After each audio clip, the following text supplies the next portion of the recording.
Sam from Road Trail Run here. We're going to take a quick look and a quick first run in the Saucony Mad River TR2, which is a trail runner, of course. It's the second edition. It gets a new engineered mesh upper, replacing the sort of old school simple mesh upper of the predecessor. Of course, being the Mad River, it has all kinds of flexibility in terms of placing traction screws or drilling holes for drainage. You can customize basically how that all works through the outsole. So another big update is it gets PWRUN foam, a TPU EVA blend, which we also see in the Peregrine and the upcoming Canyon TR. So it provides a little more rebound than the prior EVA. The outsole is PWRTRAC, so it should be super sticky and durable. Given the flexibility here of the outsole, why not talk about the flexibility of the upper? As you can see, there are two sets of holes where our laces are laced now, and if you want to go a little broader, you can use those outside holes. The version 1 also had that. It is also gaiter compatible, so it's really a very flexible shoe. It sits with a little more cushion stack than the Peregrine at 28.5 heel, 24.5 millimeter 4-foot stack, so a 4 millimeter drop, whereas the Peregrine has 27.23. There is no rock plate in the shoe as in the Peregrine, but there should be plenty of stack here for plenty of protection. So I'm going to take them out for a first run here in Park City, and I'll tell you how they run. We're going to take the Mad River up this trail here. I just want to comment on the initial fit. True to size, very good heel lock, great 4-foot lock. I particularly note the toe box, very high. That bumper, which isn't super stiff, seems to keep the toes, the upper off the toes, and yet at the same time really locks me in. We'll see how they actually run. We're on the 24/7 trail, headed over that little ridge. Soft ride, plenty of protection, but softer than the Peregrine, for example, and plenty of underfoot kind of agility. Okay, I'm here on Somewhere Else in Park City above Round Valley in the city.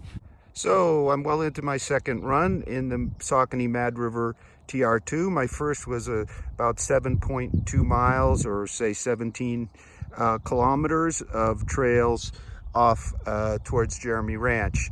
And what I'm finding is this is a soft ride, relatively speaking, for a trail shoe. It's agile because it does not have a rock plate, but I found there's plenty of protection. It is relatively roomy. I've kept the lacing to the inner lace loops. I may go to the outside for a bit more rear of the foot hold, give that a try. In terms of weight, we should come in at about 10.75 ounces, or 305 grams for a size 9. That's the same weight as the Peregrine 10. It has the stack as 28 in the heel, 28.5 the heel, 24.5 in the 4-foot, so it's a 4 millimeter drop shoe. I'm not feeling it as low drop per se. It runs agile, quite stable. The protection is more than adequate. So it's a great option at $110. It releases 7/1, July 1st. Roomier than our Peregrine, and I'm going to show you a comparison to the Peregrine right now. Comparison between our Mad River TR2 and the Peregrine 10.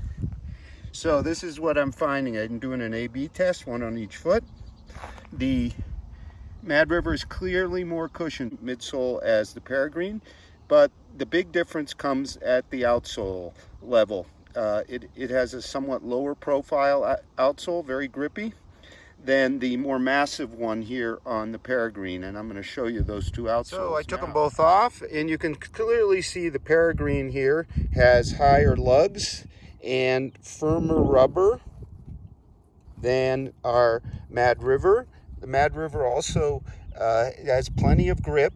It's a little bit different outsole design, and I think the Mad Rivers contributes to the softer overall cushion. In fact, if we take the height of the lugs on both, it may be that the Mad River actually has a bit more stack height in terms of midsole than our Peregrine 10. So I'm going to keep going here.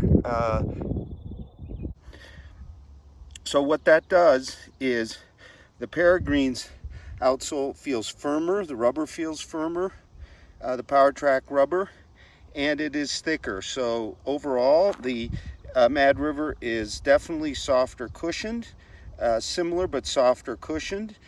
It does not have that front rock plate, so it's more flexible on the uphills, whereas our Peregrine with the woven rock plate is more stable and a bit more protective. On the Peregrines ride a bit tiring in the forefoot on longer runs. I prefer the ride of the Mad River a little bit softer. I find the Peregrine, especially on flatter stuff, a bit harsh.